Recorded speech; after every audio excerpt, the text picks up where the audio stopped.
ರಜೆಯ ಖುಷಿಯಲ್ಲಿರೋ ಜನ full trip ಹಾಕ್ತಿದ್ದಾರೆ. ಮಕ್ಕಳು ಮರಿ ಕರ್ಕೊಂಡು ಎಲ್ಲಾ ಕಡೆ ರೌಂಡ್ಸ್ ಹಾಕ್ತಿದ್ದಾರೆ. ಆದರೆ ಕೆಲವು ಸ್ಥಳಗಳಲ್ಲಿ ಅವಘಡ ಸಂಭವಿಸಿತು ಅಂತ ಪ್ರವಾಸಿ ಸ್ಥಳಕ್ಕೆ ನಿರ್ಬಂಧ ಹೇರಲಾಗಿದೆ.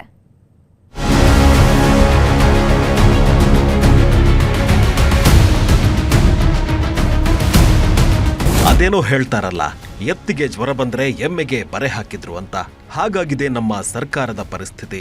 ಸಮಸ್ಯೆ ಇದೆ ಅಂತ ಗೊತ್ತಾದಾಗ ಆ ಸಮಸ್ಯೆಗೆ ಪರಿಹಾರ ಕಲ್ಪಿಸಬೇಕು. ಅದನ್ನ ಬಿಟ್ಟು ಸಮಸ್ಯೆ ಇರೋ ಕಡೆ ನೀವು ಹೋಗ್ಲೇಬೇಡಿ ಅಂದ್ರೆ ಹೇಗೆ ಹೇಳಿ? ಈಗ ಸರ್ಕಾರ ಮಾಡ್ತಿರೋದು ಇದೇ ಕೆಲ್ಸನ. ಬೇಸಿಗೆ ರಜೆ ಶುರುವಾಗಿದೆ. ನೆತ್ತಿಸಿಡೋ ಬಿಸಿಲು ಧಗಧಗಿಸ್ತಿದೆ. ಹೀಗಾಗಿ ಮನೆ ಮಂದಿಯೆಲ್ಲ ಸೇರ್ಕೊಂಡು ರೌಂಡ್ಸ್ ಹೊಡಿತಿದ್ದಾರೆ. ಟೂರಿಸ್ಟ್ ಪ್ಲೇಸ್ಗಳಿಗೆ ಜನರ ದಂಡೆ ಹರಿದು ಬರ್ತಿದೆ. ಆದ್ರೆ ಕೆಲವು ಪ್ರವಾಸಿ ತಾಣಗಳಲ್ಲಿ ಮೇಲಿಂದ ಮೇಲೆ ಅವಘಡಗಳು ಸಂಭವಿಸುತ್ತಿವೆ. ಇದು ಪ್ರವಾಸಿಗರಿಗಷ್ಟೇ ಅಲ್ಲ, ಸರ್ಕಾರಕ್ಕೂ ಕೂಡ ದೊಡ್ಡ ತಲೆನೋವಾಗಿತ್ತು. ಹೀಗಾಗಿ ಇದಕ್ಕೊಂದು ಪರಿಹಾರ ಕಲ್ಪಿಸಬೇಕಿದ್ದ ಸರ್ಕಾರ ಈಗ ಎಡವಟ್ಟು ನಿರ್ಧಾರ ತಗೊಂಡಂತೆ ಕಾಣ್ತಿದೆ.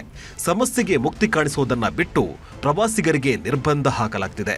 ಒಂದಲ್ಲ ಎರಡಲ್ಲ 4 ಪ್ರವಾಸಿ ತಾಣಗಳಿಗೆ ನಿರ್ಬಂಧ ವಿಧಿಸಿದ್ದಾರೆ. ಈಜಲು ಹೋದ 4 ಆಗಿದ್ರೂ ಜಲಸಮಾಧಿ.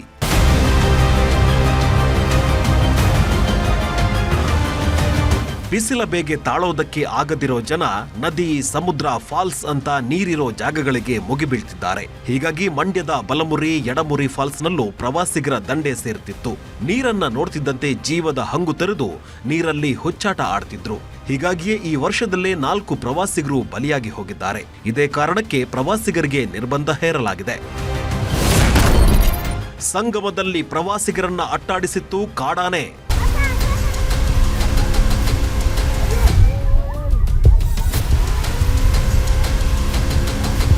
ಇನ್ನು ಬೆಂಗಳೂರು ದಕ್ಷಿಣ ಜಿಲ್ಲೆಯ ಕನಕಪುರದ ಸಂಗಮದಲ್ಲೂ ಪ್ರವಾಸಿಗರ ದಂಡೆ ಸೇರ್ತಿದೆ.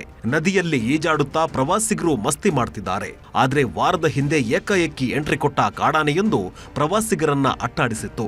ಮಹಿಳೆಯೊಬ್ಬಳ ಮೇಲೆ ದಾಳಿ ಮಾಡಿ ಜನರ ನಿದ್ದೆಗೆಡಿಸಿತ್ತು. ಹೀಗಾಗಿ ಕಾವೇರಿ ವನ್ಯಜೀವಿ ಧಾಮದ ಎಸ್ಎಫ್ ನಾಗೇಂದ್ರ ಪ್ರಸಾದ್ 1 ವಾರಗಳ ಕಾಲ ತಾತ್ಕಾಲಿಕ ನಿಷೇಧ ಹೇರಿದ್ದಾರೆ. ಕಾವೇರಿ ನದಿಯಲ್ಲಿ ಬಲಿಯಾಗಿದ್ದ ವಿದ್ಯಾರ್ಥಿಗಳು. ತಲಕಾಡು ಅನ್ನೋದು ಪ್ರವಾಸಿಗರ ಪಾಲಿನ ಹಾಟ್ಸ್ಪಾಟ್. ಹೀಗಾಗಿ ಪ್ರವಾಸಿಗರ ದಂಡೆ ಎಲ್ಲಿ ಸೇರುತ್ತೆ? ಬೇಸಿಗೆಯಲ್ಲಂತೂ ಕಾವೇರಿ ನದಿಯಲ್ಲಿ ಮಿಂದೇಳೋರೇ ಜಾಸ್ತಿ. ಅದೇ ಹಲವರ ಜೀವಕ್ಕೆ ಕಂಟಕ ಕೂಡ ಆಗಿದೆ. ಕೆಲ ದಿನಗಳ ಹಿಂದೆ ಕಾವೇರಿ ನದಿಯಲ್ಲಿ ಮುಳುಗಿ 2 ವಿದ್ಯಾರ್ಥಿಗಳು ಸಾವನ್ನಪ್ಪಿದ್ರು. ಇದು ದೊಡ್ಡ ಸುದ್ದಿಯಾಗ್ತಿದ್ದಂತೆ ತಲಕಾಡು ನಿಸರ್ಗಧಾಮಕ್ಕೆ ಪ್ರವಾಸಿಗರಿಗೆ ನಿರ್ಬಂಧ ಹೇರಲಾಗಿತ್ತು. ಆದ್ರೆ ಯಾವಾಗ ವಿರೋಧ ಜಾಸ್ತಿಯಾಯಿತೋ ಅಧಿಕಾರಿಗಳು ತಮ್ಮ ಆದೇಶದಿಂದ ಉಲ್ಟಾ ಹೊಡೆದಿದ್ದಾರೆ.